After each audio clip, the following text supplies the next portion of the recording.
From the nonpartisan Maddy Institute and the California channel at the state capitol, this is a Maddy Policy Brief. Welcome. In 2008 and 2010, California voters rejected political gerrymandering and gave a Citizens Redistricting Commission the authority to draw lines for California's state and congressional legislative districts.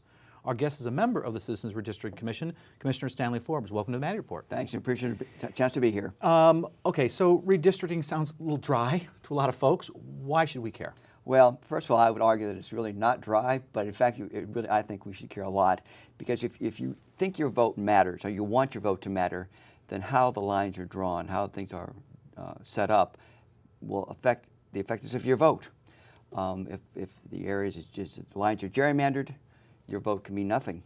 So what is gerrymandering? You hear that word a lot. What is gerrymandering? Well, gerrymandering is the process by which politicians draw their political lines for their districts in a way that ensures that they're going to get reelected, or their friends or their party are going to get reelected.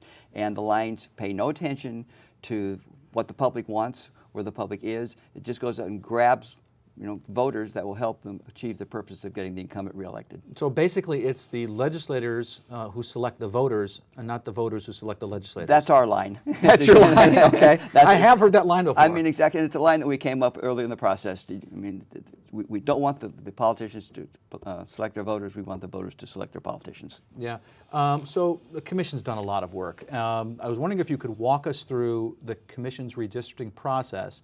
Who's on the Commission? Mm-hmm. What criteria did they follow when they came up with the lines for the districts? Sure. Once the voters approved the 2008 Prop 11, which created the ability to draw the lines for the state legislature, and then 2010, which is the congressional lines, okay, something in excess of 30,000 people applied. And we went through a vetting process. We had a letter of recommendation. They checked all our finances. We had to write essays. We had personal interviews. And it got winnowed down to 14 people, of which 5 are Democrats, 5 are Republicans, and 4 are from not the 2 major parties as the official language, largely declined to state. Mm-hmm. We then held hearings throughout the state. We held well over 100 hearings in the space of 3 or 4 months. We had over 2,700 people come and speak to us. We had over 20,000 public comments. Everything was done live. We had no other meetings outside of the public eye.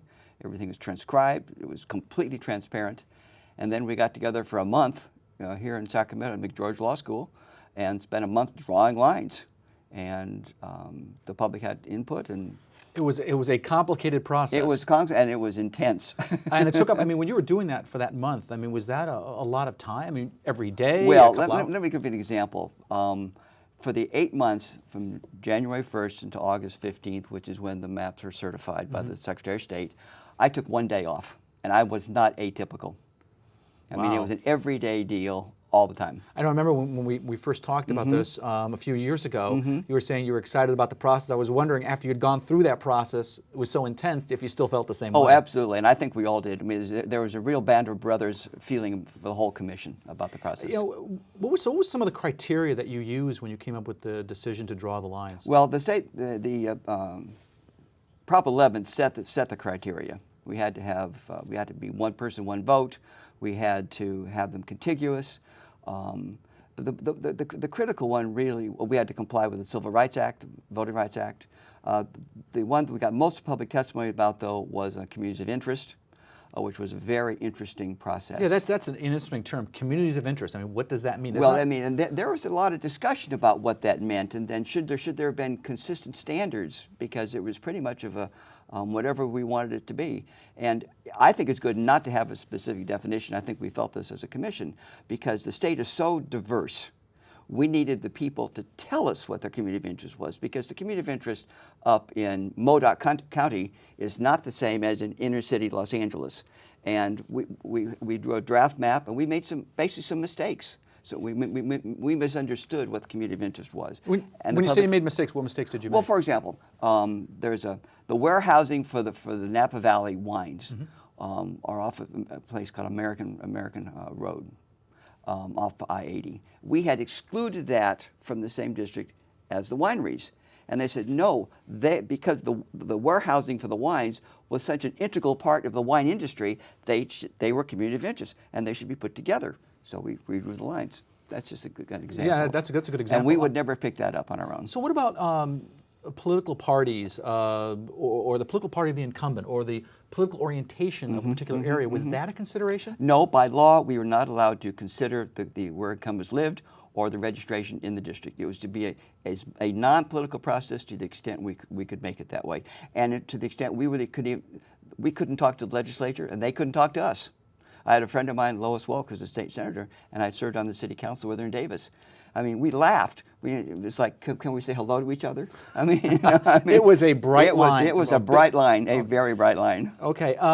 What about making districts more competitive? Was that one of the goals of the process? No, it wasn't officially one of the goals, but the practical matter is that when you no longer favor the incumbents, you make the districts more competitive. And there was a big turnover in the legislature and in Congress in the 2012 election. And in fact, I was reading a report just this morning, and I went to getting ready for this meeting, that fully 9 of California's congressional districts became competitive from where they were not competitive in the past. And that's quite a bit, actually. Yeah, and it sounds like a small amount, but actually, if you take a look at congressional districts, there's virtually no turnover historically. There had been historically, something like, there were over between 2000 and 2010, there's something like 760 elections for various state offices. And it's like 5 turned over. Wow, that's amazing. It just didn't happen. The other thing you mentioned was federal laws that you were required to follow. What exactly did you have to follow? Well, the main one we had to follow, besides the constitutional requirements, was the Voting Rights Act. And Section 2 of the Voting Rights Act basically says you can't either pack or crack districts. And what that means, you can't put all of a particular ethnic group into one and so dilute their ability to affect other districts. And likewise, you can't dilute them so much that they don't have the ability to elect members of their ethnicity. For a more in-depth analysis of this and other public policy issues important to Californians, please log on to our website at maddyinstitute.org and click on the Policy Analysis tab.